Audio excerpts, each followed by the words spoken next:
சிவராத்திரின்றது வந்துட்டு காலையிலேருந்தே சில விஷயங்கள் வந்துட்டு அனுசரிப்பாங்க. அண்ட் சில பேர் வந்து அந்த ஈவினிங்க்கு மேலே தான் அனுசரிப்பாங்க. So what is the right time? எப்போ வந்து கரெக்டான அந்த பூஜை வீட்டில் பண்ணுறதுக்கான ஏதுவான நேரம்? ஆக்சுவலி பூஜை புனஸ்காரம்னு பார்த்தீங்கன்னா ஈவினிங் தான் ஆரம்பிக்கணும். விரதம்ங்கிறதுக்கு அதுக்கு வேற விஷயம். பூஜை நீங்கள் எடுத்துக்கிட்டீங்க அப்படின்னா ஈவினிங் தான் ஆரம்பிக்கணும். ஈவினிங் ஒரு 4 கால பூஜையாக சொல்லப்பட்டிருக்கு. 6லேருந்து 6:30 முதல் காலம், அதுக்கப்புறம் 9:30லேருந்து 10:30.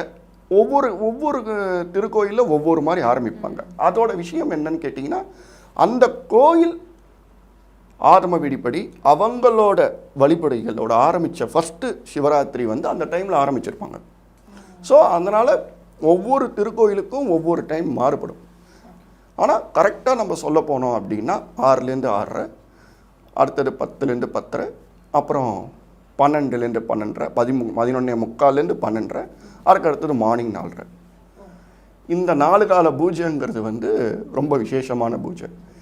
பூஜைன்னு பண்ணிங்கன்னா இந்த 4 கால டைமில் பண்ணணும். வீட்லேயே பண்ணலாம், எதில் வேணாலும் பண்ணலாமா. சிவன்கிறது வந்து சுயம்புன்னு, அதாவது மானசீக கடவுள். சிவன் வந்து மானசீக கடவுள். ஸோ அவரை வந்து இப்படி தான் வழிபடணும் அப்படி தான் வழிபடணும்னு இல்லை.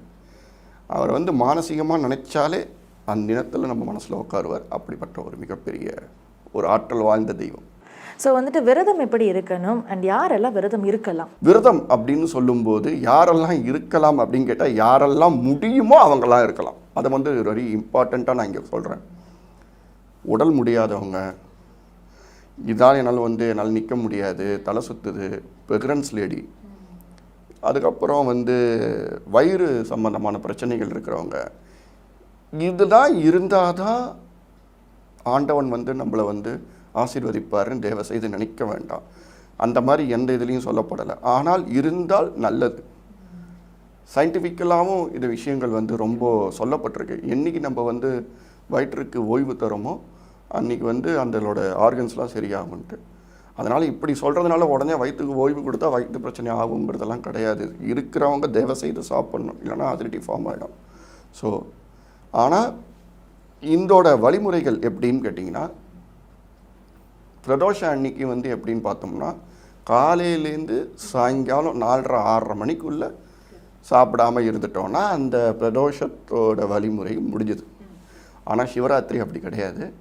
சிவராத்திரி முதல் நாள் காலையிலேருந்து அடுத்த நாள் சாயங்காலம் தான் முடிக்கணும். ஸோ அதனால் எந்த இதுவும் சாப்பிடக்கூடாது.